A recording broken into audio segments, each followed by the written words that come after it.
Bond order कैसे calculate करें, आइए समझते हैं। बॉन्ड ऑर्डर कैलकुलेट करने के लिए हमको क्या चाहिए, एक मॉलिक्यूल चाहिए। और मॉलिक्यूल का ही बॉन्ड ऑर्डर कैलकुलेट किया जाता है। जब दो एटम आपस में मिलते हैं तो एक मॉलिक्यूल का फॉर्मेशन होता है और उसी मॉलिक्यूल का टोटल इलेक्ट्रॉन हमको पता है तो बॉन्ड ऑर्डर कैलकुलेट कर सकते हैं। आइए देखते हैं कैसे कैलकुलेट करें। तो बॉन्ड ऑर्डर कैलकुलेट करने के लिए किसी भी मॉलिक्यूल का क्या चाहिए, हमको टोटल इलेक्ट्रॉन चाहिए, जिसको मैंने TE से शो किया हुआ है। और BO का मतलब क्या है, बॉन्ड ऑर्डर। तो सबसे पहले हम उस मॉलिक्यूल का टोटल इलेक्ट्रॉन निकालेंगे और टोटल इलेक्ट्रॉन से हम बॉन्ड ऑर्डर कैलकुलेट करेंगे। आइए टोटल इलेक्ट्रॉन निकालना सीखते हैं। टोटल इलेक्ट्रॉन निकालना हम एक एग्जांपल के थ्रू सीखते हैं। जैसे B2 क्या है, बोरॉन है ना। तो इसमें एक बोरॉन का हमको क्या चाहिए, एटॉमिक नंबर चाहिए। बोरॉन का एटॉमिक नंबर कितना होता है, 5 होता है। मतलब इसमें प्रोटॉन की संख्या 5 है। मतलब इसमें प्रोटॉन की संख्या 5 है तो इलेक्ट्रॉन की संख्या भी 5 है, क्योंकि जितने प्रोटॉन होते हैं उतने ही क्या होते हैं, यस, इलेक्ट्रॉन होते हैं। मतलब इसमें इलेक्ट्रॉन की संख्या क्या है, 5 है। एक बोरॉन में 5 इलेक्ट्रॉन है तो दूसरे बोरॉन में भी 5 इलेक्ट्रॉन है। तो टोटल इलेक्ट्रॉन कितने हो गए इसमें, 10। टोटल इलेक्ट्रॉन काउंट कर लिया आपने।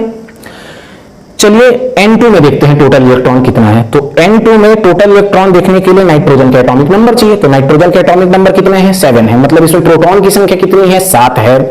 तो एक नाइट्रोजन में प्रोटॉन की संख्या 7 है तो दूसरे नाइट्रोजन में भी प्रोटॉन की संख्या कितनी है, हाँ सही, 7 है। मतलब टोटल इलेक्ट्रॉन कितना हो गया, यस 14। टोटल इलेक्ट्रॉन कितना हो गया, 14। तो ये 14 जो इलेक्ट्रॉन है, टोटल इलेक्ट्रॉन है, इस टोटल इलेक्ट्रॉन को हमने यहां लिख दिया है। अगर किसी मॉलिक्यूल का इलेक्ट्रॉन कितना हो जाए, 14 हो जाए, तो उसका बॉन्ड ऑर्डर क्या हो जाता है, 3 हो जाता है। अब टोटल इलेक्ट्रॉन 15 हो जाए, 16 हो जाए, 17 हो जाए, 18 हो जाए, 19 हो जाए, तो बॉन्ड ऑर्डर में आपको क्या करना है, 3.0 है। 14 है तो कितना है, 3.0। 15 है तो यही बॉन्ड ऑर्डर कितना हो जाएगा, 2.5। 16 है तो बॉन्ड ऑर्डर कितना हो जाएगा, 2.0। 17 है तो बॉन्ड ऑर्डर कितना हो जाएगा, 1.5। 18 है तो बॉन्ड ऑर्डर कितना हो जाएगा, 1.0। 19 है तो बॉन्ड ऑर्डर कितना हो जाएगा, 0.5। मतलब आपको 14 से 15, 16, 17, 18, 19 में अगर जाना है तो 3 से क्या करना पड़ेगा, 0.5, 0.5, 0.5, 0.5 ऐसे सब में माइनस करना पड़ेगा। आपका बॉन्ड ऑर्डर कैलकुलेट हो जाएगा। वैसे ही 14 से आप कम कम की ओर आए, 13, 12, 11, 10 इनमें आए तो आपको क्या करना है, बॉन्ड ऑर्डर में 0.5, 0.5, 0.5 डिक्रीज करते जाना है। इस प्रकार आप टोटल इलेक्ट्रॉन की मदद से क्या कर सकते हो, बॉन्ड ऑर्डर कैलकुलेट कर सकते हो। जैसे एक क्वेश्चन दिया हुआ है, नीट में आया हुआ है, नीट 2018 में आया हुआ क्वेश्चन है, हाईएस्ट बॉन्ड ऑर्डर इज, इन चारों में से किसका बॉन्ड ऑर्डर सबसे ज्यादा है, ये आपको कैलकुलेट करना है। मैंने यहां क्वेश्चन और लिख लिया हुआ है। और ए ऑप्शन में मैं जाता हूं तो ए ऑप्शन में CN+ है।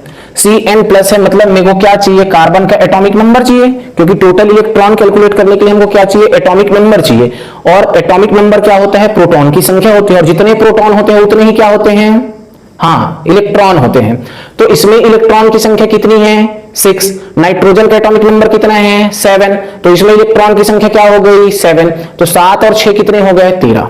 लेकिन यहां एक प्लस दिया हुआ है, प्लस दिया हुआ है मतलब वहां से इलेक्ट्रॉन CN से क्या हो गया, एक इलेक्ट्रॉन रिलीज हो गया, बाहर निकल गया है, इसलिए CN पर क्या आ गया है, प्लस आ गया है। प्लस आ गया है तो इलेक्ट्रॉन निकला ना बाहर, निकला ना बाहर, तो मैं क्या करूंगा, सही पकड़े हो, -1 करूंगा। -1 करूंगा तो 13 में से -1 किया तो 12 हो गए। टोटल इलेक्ट्रॉन यहां कितना काउंट हो गया भाई, 12। वैसे ही बी में देखते हैं, CN- है तो C का कितना लिखूंगा मैं, इस कार्बन का कितना लिखूंगा, 6, क्योंकि इलेक्ट्रॉन की संख्या 6 है। नाइट्रोजन का मैं कितना लिखूं, 7, यस। 7 और 6 कितने हो गए, 13। यहां क्या हो गया, एक माइनस है, माइनस चार्ज है, मतलब वहां अब एक इलेक्ट्रॉन आया हुआ है। एक इलेक्ट्रॉन आया हुआ है तो मेरे को क्या करना पड़ेगा, प्लस करना पड़ेगा। तो टोटल इलेक्ट्रॉन कितने हो गए, यहां 14 हो गए।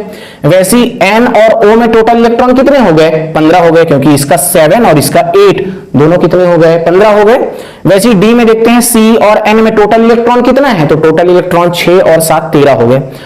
जब टोटल इलेक्ट्रॉन की संख्या 12 हो जाए, टोटल इलेक्ट्रॉन की संख्या 12 हो जाए तो बॉन्ड ऑर्डर कितना हो जाता है भाई, इसका बॉन्ड ऑर्डर कितना है, 2.0। जब टोटल इलेक्ट्रॉन की संख्या 14 हो जाए तो बॉन्ड ऑर्डर कितना हो जाता है भाई, 3.0, यस।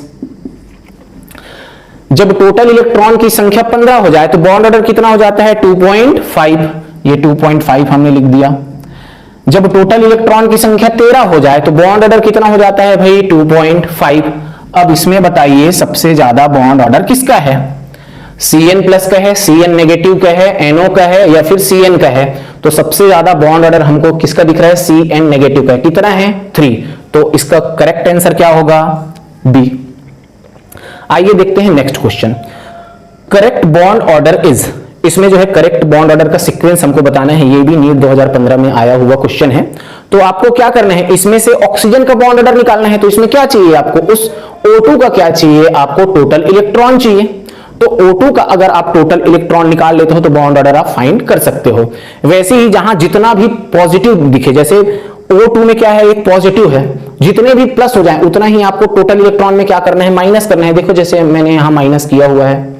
और जितना नेगेटिव चार्ज आते जाता है 1 2 3, जितना भी नेगेटिव चार्ज आते जाए उसमें क्या करना है, हमको प्लस करना है। और इस तरह से हम क्या निकाल सकते हैं, बॉन्ड ऑर्डर कैलकुलेट कर सकते हैं।